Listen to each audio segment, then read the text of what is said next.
안녕하세요. 뒷이야기 사연입니다. 오늘 사연은 대구에 사시는 34세 회사원 김현주님의 사연입니다. 현주님은 결혼 4년 차로 시아버지의 사업을 위해 전 재산을 투자했는데요. 사업이 성공하자마자 시댁에서 완전히 다른 태도를 보이며 내쫓으려고 했습니다. 과연 현주님이 웃으며 이혼 서류에 도장을 찍어준 이유는 무엇이었을까요? 그리고 그 뒤에 어떤 일이 벌어졌을까요? 그럼 바로 시작해보겠습니다. 현주님은 대구의 한 금융회사에서 일하는 과장급 직원이에요. 연봉도 괜찮고 부동산 투자도 꾸준히 해서 30대 초반에 나름 괜찮은 재산을 모았다고 해요. 4년 전에 남편 민석 씨와 결혼했는데 민석 씨는 작은 무역회사에서 일하고 있었어요. 시아버지는 지방에서 작은 제조업체를 운영하고 계셨고 시어머니는 집에서 살림을 하고 계셨죠. 처음에는 시댁분들이 정말 좋으셨어요. 현주야, 우리 민석이가 좋은 사람 만났네. 똑똑하고 예쁘기까지 하니 복 터졌어. 이런 말씀을 하시면서 현주님을 정말 예뻐해 주셨거든요. 그런데 결혼 2년이 지나면서 시아버지가 현주님에게 개인적인 질문들을 하기 시작했어요. 현주야, 너 회사에서 어떤 일 하니? 금융회사면 투자 쪽도 잘 알겠네. 요즘 좋은 투자처가 뭐가 있을까? 처음에는 그냥 관심에서 물어보시는 줄 알았어요. 하지만 점점 질문이 구체적이고 개인적으로 변해갔어요. 현주야, 너 적금 얼마나 넣고 있어? 부동산도 투자한다며? 수익률은 어때? 혹시 여유자금이 얼마나 있니? 남편한테 이야기해봤더니 아버지가 원래 사업에 관심이 많으셔라고 하더라고요. 그런데 작년부터 시아버지의 태도가 확실히 달라지기 시작했어요. 만날 때마다 회사 사정이 어렵다는 이야기만 하시는 거예요. 요즘 경기가 너무 안 좋아서 주문이 줄었어. 원자재 값은 오르고 인건비도 올라서 힘들어. 이대로 가면 회사 문 닫아야 할 것 같아. 현주님은 정말 안타까웠어요. 연세도 있으신데 사업이 어려우시면 얼마나 스트레스 받으실까 싶었거든요.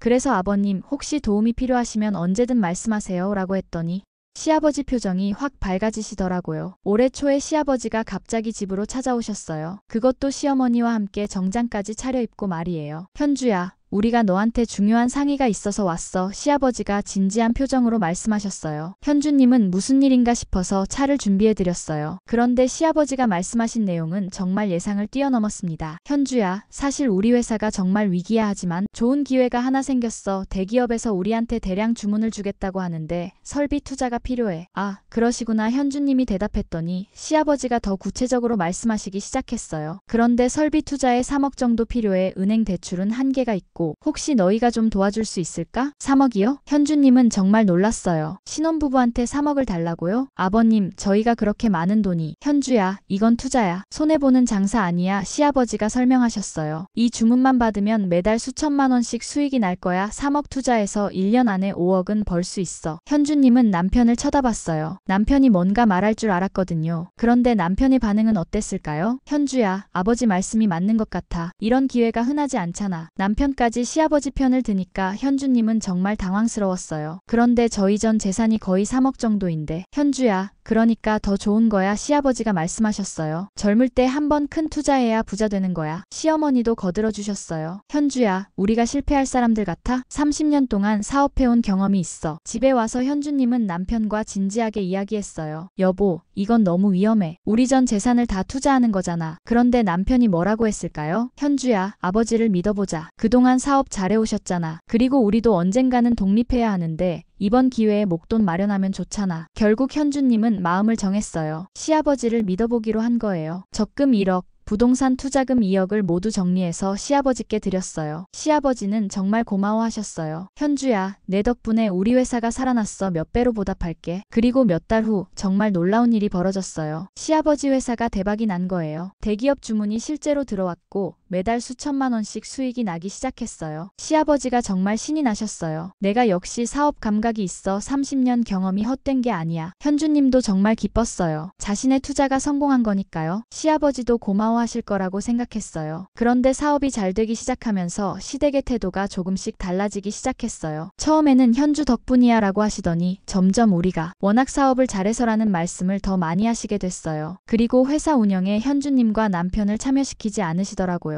너희는 각자 일이 있으니까 우리가 알아서 할게. 현주님이 아버님, 저희도 투자한 입장에서 어떻게 운영되는지 알고 싶어요 라고 했더니 현주야, 사업이라는 게 복잡해. 너는 몰라도 돼. 이렇게 말씀하시는 거예요. 점점 이상했어요. 투자자를 완전히 배제하고 계신 거예요. 그리고 지난달에 정말 충격적인 일이 벌어졌어요. 시댁 식구들이 모두 집으로 찾아오신 거예요. 현주야, 우리가 너한테 중요한 이야기가 있어. 시아버지의 표정이 예전과 완전히 달랐어요. 차갑고 딱딱했어요. 아버님, 무슨 일이세요?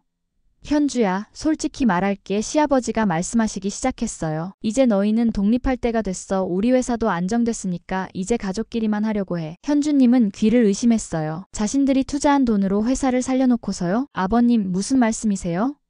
현주야, 우리가 너희한테 고마워하긴 하지만 이제 너희 역할은 끝났어. 시어머니도 거들어주셨어요. 현주야, 며느리 주제에 너무 나대는 것 같아. 며느리 주제예요?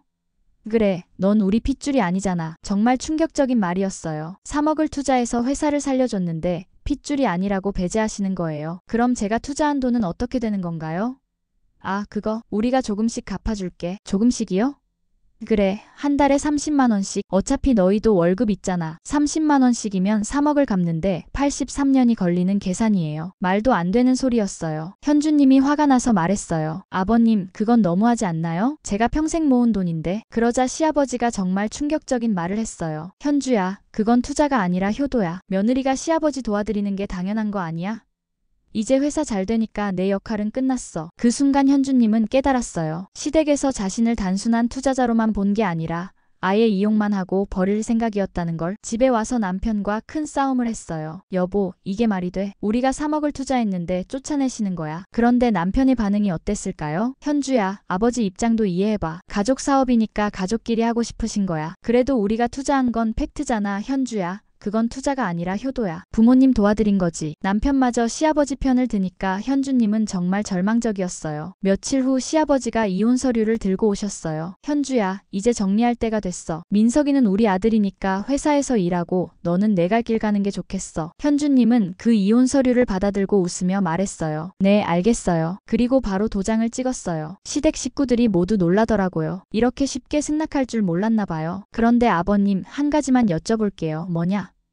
혹시 회사 등기부 등본 보신 적 있으세요? 시아버지가 갑자기 표정이 굳어지시더라고요. 그게 무슨 소리냐? 현주님이 웃으며 말했어요. 아버님, 제가 3억을 투자할 때 조건이 있었잖아요. 제가 회사 지분 30%를 갖기로 했고 등기부에도 그렇게 올라가 있어요. 그제서야 시댁 식구들이 사태의 심각성을 깨달았어요. 현주님이 회사의 공동 경영자라는 걸 깜빡했던 거예요. 현주야, 그럼 네, 제가 회사 지분을 처분하려고 해요. 그리고 지분 30%를 시세대로 계산하면 지금 15억 정도 되는데 혹시 바로 사실 수 있으세요? 시아버지 얼굴이 하얗게 변했어요. 회사 자금을 모두 설비 투자에 쓴 상황에서 15억을 현금으로 구할 방법이 없었거든요. 현주야, 그건 그럼 어쩔 수 없네요. 현주님이 계속 말했어요. 제가 지분을 외부에 매각할 수밖에 없겠어요. 그럼 아버님 회사에 다른 투자자가 들어오게 되겠네요. 시아버지가 패닉 상태가 됐어요. 외부 투자자가 들어오면 회사 경영권을 잃을 수도 있었거든요. 현주야, 잠깐만. 우리가 다시 이야기해보자. 아니에요. 아버님, 저는 이미 결정했어요. 며느리 주제에 나댔다고 하셨잖아요. 그럼 이제 정말 나가겠어요. 그 다음 날부터 현주님은 회사 지분 매각 절차를 진행했어요. 그런데 놀라운 일이 벌어졌어요. 시아버지가 무릎을 꿇고 찾아오신 거예요. 현주야, 미안해. 우리가 정말 잘못했어. 제발 지분을 팔지 말아줘. 우리가 사과할게. 시어머니도 함께 오셔서 현주야, 우리가 너무 욕심을 부렸어라고 하시면서 눈물을 흘리셨어요. 남편도 현주야, 미안해. 내가 너무 못났어라고 하면서 사과했어요. 그제서야 진짜 이유가 나왔어요. 시아버지가 회사를 너무 키우고 싶어서 현주님을 배제하려고 했던 거였어요. 사실 우리가 다른 투자자를 만나고 있었어. 더 큰 투자를 받아서 회사를 확장하려고 했는데